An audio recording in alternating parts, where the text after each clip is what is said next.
Bad guys who have to get along to save the world? What could possibly go wrong? Oh, that wrong. This guy.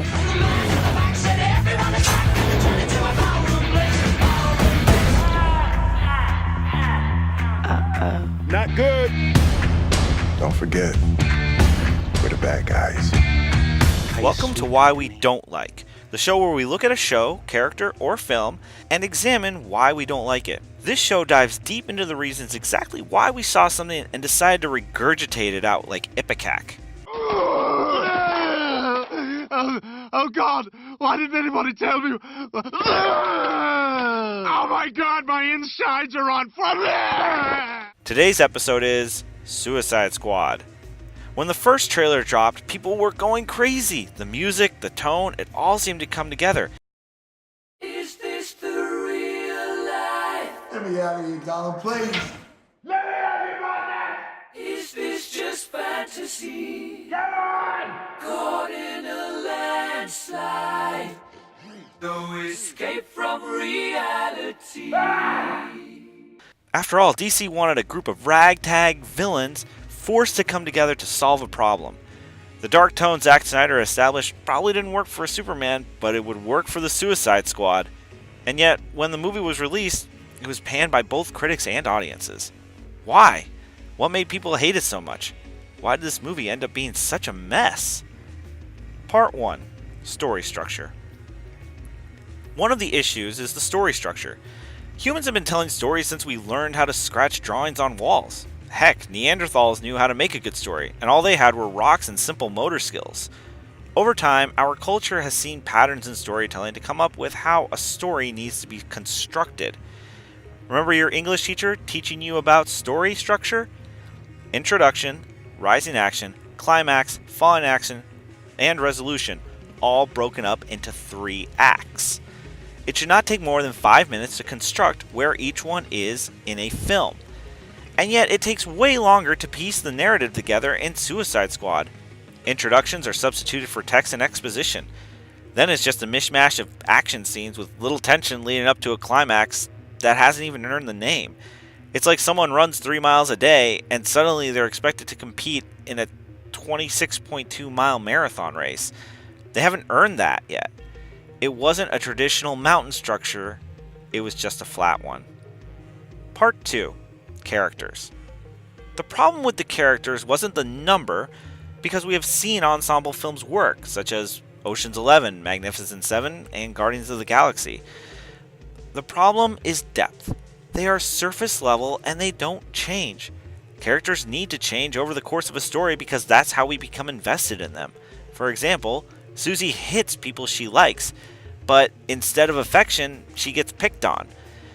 After her teacher talks to her, she realizes that hitting people doesn't get them to like her. So now, Susie decides to give them flowers and cards instead. That's character development because Susie is different at the end of the story than she was at the beginning. This doesn't happen in Suicide Squad. Harley Quinn starts off as a crazy, abused woman, and by the end of it, she stays with the abusive Joker and is still crazy. Deadshot starts as an assassin who wants to see his daughter and ends as an assassin who gets to see his daughter. Katana, Killer Croc, and Captain Boomerang don't change because we don't know them. All of them, except Katana, ends up back in prison. And showing text does not make a good character. Another problem is that there is no intrigue.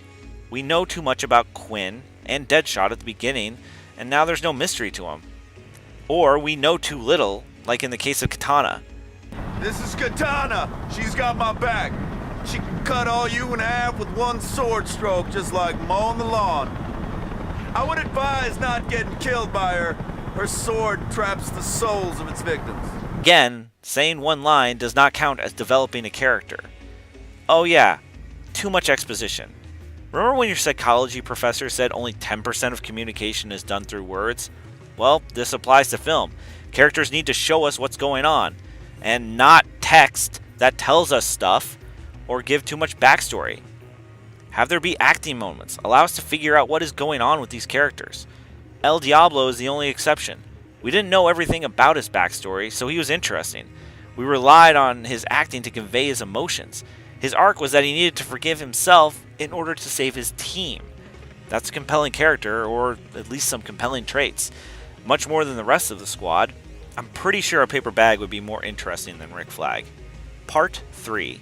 Themes? Another issue facing Suicide Squad was trying to show that bad guys could do some good. Essentially, they were trying to create anti-villains. Villains who, while bad, did good things in the end. But there's nothing showing us that these are really villains outside of being in prison and us being constantly told that how bad they are. They aren't doing anything bad when they get to the city. In fact, they're doing the same thing that the Avengers did in the first Avengers movie. There is no moral ambiguity for the squad. And what's going to be the impetus and motivation for them to come together and complete the mission? The movie gets lazy with the villain, Enchantress. This world-ending Skybeam, damn it, it's another Skybeam, does nothing to explore why villains need to act like heroes. And it's the villain in the story that drives everything, and the Enchantress wasn't strong enough in this film. Know what would have really helped? If we saw the characters really struggling to do something for the common good, a central aspect to the hero, over something good for the team, a central aspect to a villain. But no, they are told that they have a chip in their head, and if they don't listen to Rick Flag, they will die. This takes away any need for the characters to change or make a choice. Almost everyone would listen to an authority figure if they knew the other option was death. No choices means shallow characters.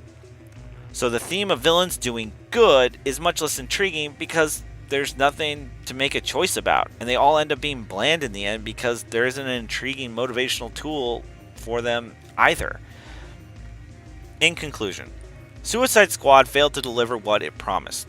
The characters, except for El Diablo, have no arc, end up exactly where they started. They don't even show us how they went from being bad to good, and showing is much more powerful than telling.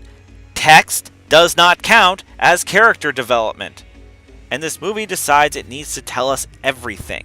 Suicide Squad can't reconcile the idea that bad people can do good because there is no motivation for them to change. There isn't a great main villain to go after because her motivation is also weak and unclear. Everything about this film was a hot mess because it doesn't follow the basics of character development, story, or theme. It falls flat on its face. That is why we don't like it.